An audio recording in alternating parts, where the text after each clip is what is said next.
Jemi në transmetim të drejt për drejt, do të jemi në hapësirën e intervistës ku do të fokusohemi me zhvillimet në Tiranë nga samiti i diasporës. Do të ndalemi po ashtu edhe me të tjera çështje. Kam gazetarin Ervin Dushi në një lidhje të drejt për drejt. Zoti Dushi, përshëndetje.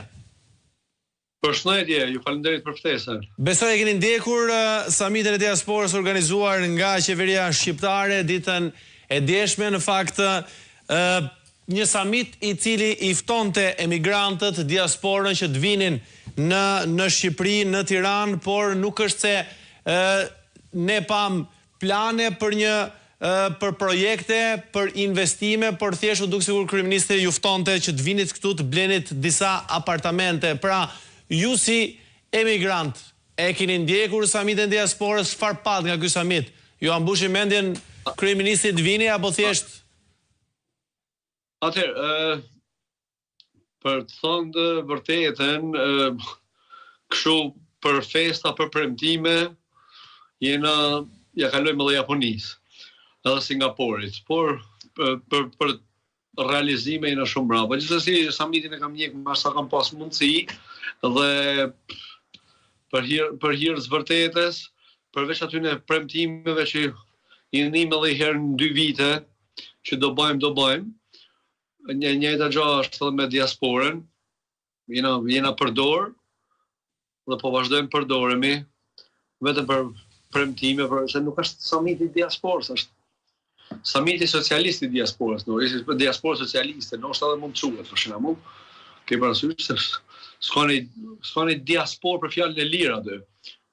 Do të më quh, me falenderu kryeministrin që ekziston, edhe me falenderu gjithë partinë që ekziston, ose asnjë gjë tjetër, nuk është se marr një projekt konkret. Nuk është, kështu që është, të thënë drejtën, kohë e humbur me njëk edhe shumë.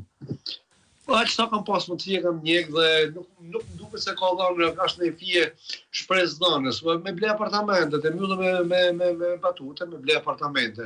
Po normal se kryeministri, si çdo qeveri, ka nevojë për taksa dhe në vete shohim që apartamentet shohin për ditë, po kush po i blen është pyetja.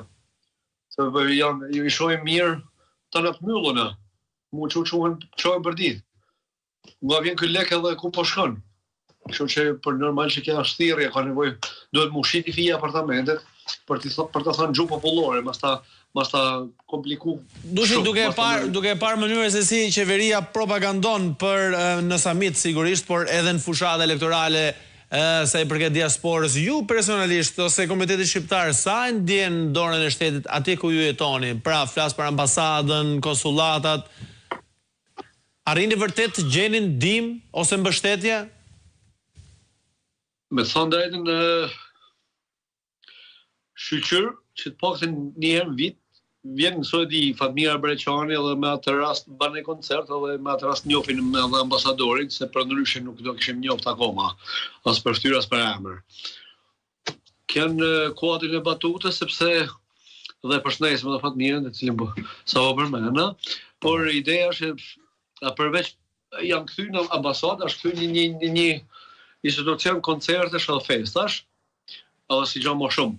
Nuk shohim asnjë organizim, nuk shohim asnjë fest, ku diun për abetare, në një organizim për me mësu fëmijë të shqip, me hap një shoqatë që me fëmijë me mësu shqip, edhe ata shoqata që ekzistojnë janë me mbështetje me fondet e shtetit suedez, edhe përveç agjenci varrimesh,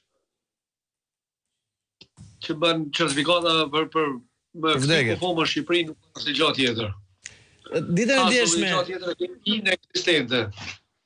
Ditën e djeshme Dushi, në fakt u vure tek samiti, kishte përfaqësues të Maqedonisë Veriut, Ali Ahmedi foli për emigracionin, ikja e të rinjve masivisht, do të bëjmë politika që ti mbajmë ata këtu të paktën ose të rikthejmë ata që kanë ikur. Konjufca i Kosovës foli për shkollat përbashkëta të gjuhës shqipe në këtë aspekt dhe ndërveprimin e shteteve, pra si një i vetëm. Ju personalisht aspektin, ose nëse mund të flasim për samit